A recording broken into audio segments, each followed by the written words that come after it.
on this side of the Channel, in Normandy, President Macron led French tributes to resistance fighters this morning.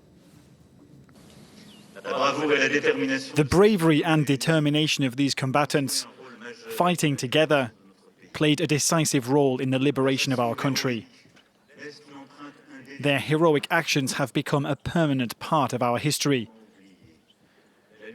How can one forget the epic struggle of those in Nuet camp near Saint-Marcel, who fought off in terrible conditions 2 German assaults before scattering to fight another day?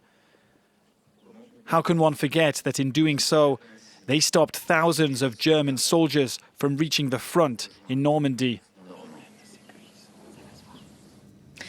Now, after that ceremony this morning, President Macron headed north to Saint-Lô. The town was so intensely bombed by the Allies in the weeks after D-Day that Samuel Beckett dubbed it the capital of ruins. Now, in around an hour's time, Macron is to host a second tribute there, honouring civilian victims of the Second World War. Our reporter James André is there in Saint-Lô. He joins me live. James, you've been speaking to people from the town today who lived through the very events we're talking about back in 1944. Tell us a little of their stories, their reflections today. Yes, well, in fact, around 2,000 people from this city have been invited to join this ceremony. That was the limit, the number of people that were the gauge, if you will, of the amount of people that were allowed in here. And many people, yes, scrambled to get invitations and were here. So I was able to speak to a few of them, and especially, for example, one man named Régis de Gouville. Now, he was 6 when this bombardment took place.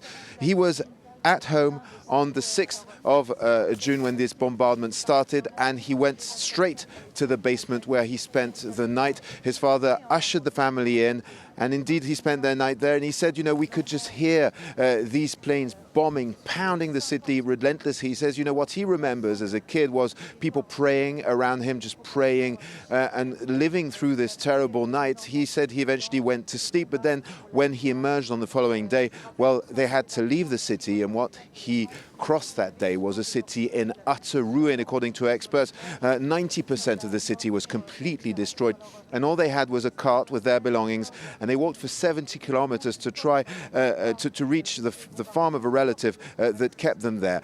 I spoke to another couple, Jean-Pierre Gillette. Now, he was not in Saint-Lô when this bombardment took place, because in fact he was staying with relatives as his father had been arrested by the Nazis and was being held in East Germany.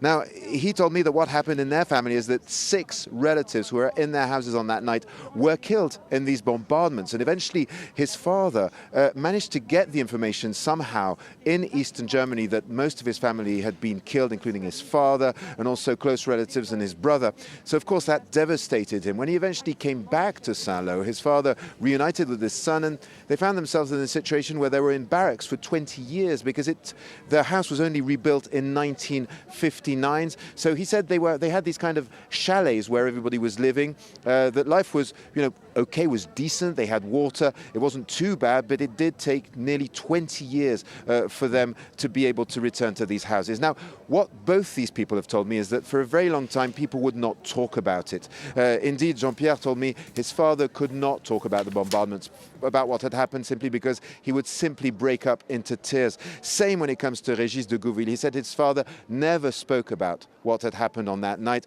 And people here have been telling me that it was something that most people had decided to erase from their memories. And so, of course, it took time to actually get to the stage where it was possible to talk about what happened here 80 years ago again. Yeah, fascinating testimony, James, there from people who were just children at the time of the Second World War. Tell us about this ceremony, though, this afternoon in Saint-Lô in particular. What is significant about this one?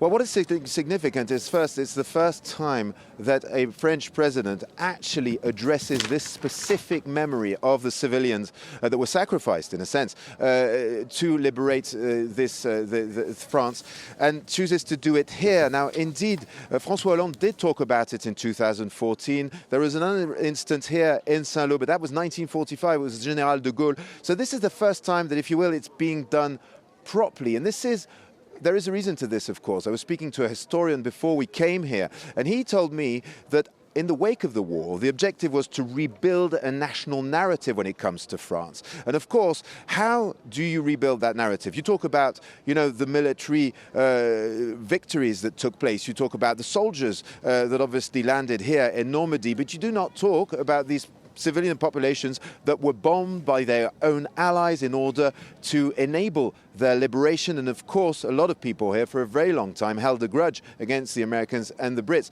though people I've been speaking to here tell me that, of course, it was necessary. But very much, this is the first time that this is happening properly. And indeed, this historian was saying, right, now we need these memories to converge. Yes, the French spirit is rebuilt, and it is time to address this suffering and to indeed acknowledge it very officially. James André in Saint-Lô. For now, thank you very much indeed. We'll talk to James later on today. That ceremony due to begin there in just under an hour's time.